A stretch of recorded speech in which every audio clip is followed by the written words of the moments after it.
अलग अलग व्यक्ति बन के सामान मंगाता था और उसके बाद ये ऑर्डर को कैंसिल कर देता था।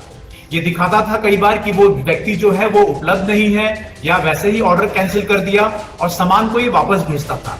लेकिन जब ये सामान वापस जब भेजना होता था तो उसमें नकली सामान वो भेज देता था। भाई आज भी जब सामान आप ऑनलाइन ऑर्डर करते हैं तो मन में एक डर सा रहता है कि पता नहीं ओरिजिनल सामान मिलेगा या डुप्लीकेट, और हो भी क्यों ना। आसपास आए दिन ऐसी खबरें आती भी रहती हैं जिसमें लोग कंपनी से कुछ मंगवाते हैं, निकलता ईंट पत्थर है। लेकिन भैया ये यूपी है, यहाँ चूना लगने से पहले चूना लगाना कैसे है वो सोचा जाता है। अब उदाहरण के लिए मिलिए डिलीवरी बॉय अनस से। ये मिर्जापुर के कोतवाली कटरा में फ्लिपकार्ट डिलीवरी कंपनी से जुड़े हैं। इनके रूपरेखा और मासूमियत पर मत जाइएगा।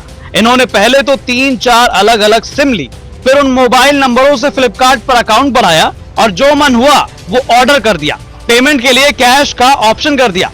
अब ब्रांच से डिलीवरी बॉय होने के कारण रोज की तरह खुद ही डिलीवरी के लिए बाहर जाता और ओरिजिनल सामान की जगह गिट्टी पत्थर भरकर वापस कर देता था। कहता था कि यह व्यक्ति घर पर मौजूद नहीं है। अब Flipkart delivery company e cart service के मैनेजर अनुपम गुप्ता को शक हुआ और उन्होंने फिर डिलीवरी बॉय के खिलाफ सामान में हेराफेरी को लेकर एक शिकायत दर्ज करवाई। पुलिस ने जांच की और ऐसे मामले का खुलासा हुआ।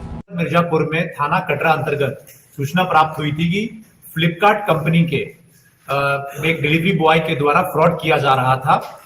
उस सूचना पर तत्काल मुकदमा पंजीकृत कराकर सीओ सिटी साहब के नेतृत्व में इसमें शामिल अभियुक्त अनस पुत्र जमीरुद्दीन इसको गिरफ्तार किया गया। पूछताछ में ये मालूम चला है कि फ्लिपकार्ट कंपनी में एज ए डिलीवरी बॉय ये काम करता था। फ्लिपकार्ट से ये जो सामान है ऑर्डर किया करता था, काफी महंगे सामान, लाखों के सामान ऑर्डर करता था और इसने 3-4 अलग अलग नंबरों से फ्लिपकार्ट पे कई अकाउंट बना रखे थे। अलग अलग व्यक्ति बन के सामान मंगाता था और उसके बाद ये ऑर्डर को कैंसिल कर देता था। ये दिखाता था कई बार कि वो व्यक्ति जो है वो उपलब्ध नहीं है या वैसे ही ऑर्डर कैंसिल कर दिया और सामान को ये वापस भेजता था। लेकिन जब ये सामान वापस जब भेजना होता था तो उसमें नकली सामान वो भेज देता था।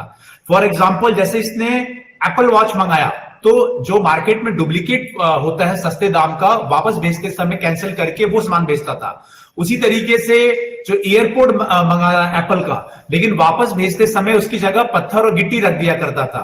इस तरीके से करके उसने फ्लिपकार्ट कंपनी को काफी मात्रा में उसने नुकसान पहुंचाया था और लाखों का माल भी इससे रिकवर हुआ है। इसके पास से हमने एक ओरिजिनल नया सैमसंग गैलेक्सी A73 मोबाइल बरामद हुआ है, 3 एप्पल के एयरपोर्ट बरामद हुए हैं, 1 एप्पल वॉच है, सैमसंग वॉच है, 3 चार्जर केबल है। ये सभी हमने ओरिजिनल भी इसे बरामद किया है और पूछताछ में इसने ये बताया कि ये फिलहाल तो अकेले ही रूप में ये कार्य कर रहा था और इसने कई नंबरों से अलग अलग अकाउंट बनाए हुए थे और इन अकाउंट्स का इस्तेमाल ये कर रहा था इस तरीके का फ्रॉड करने का।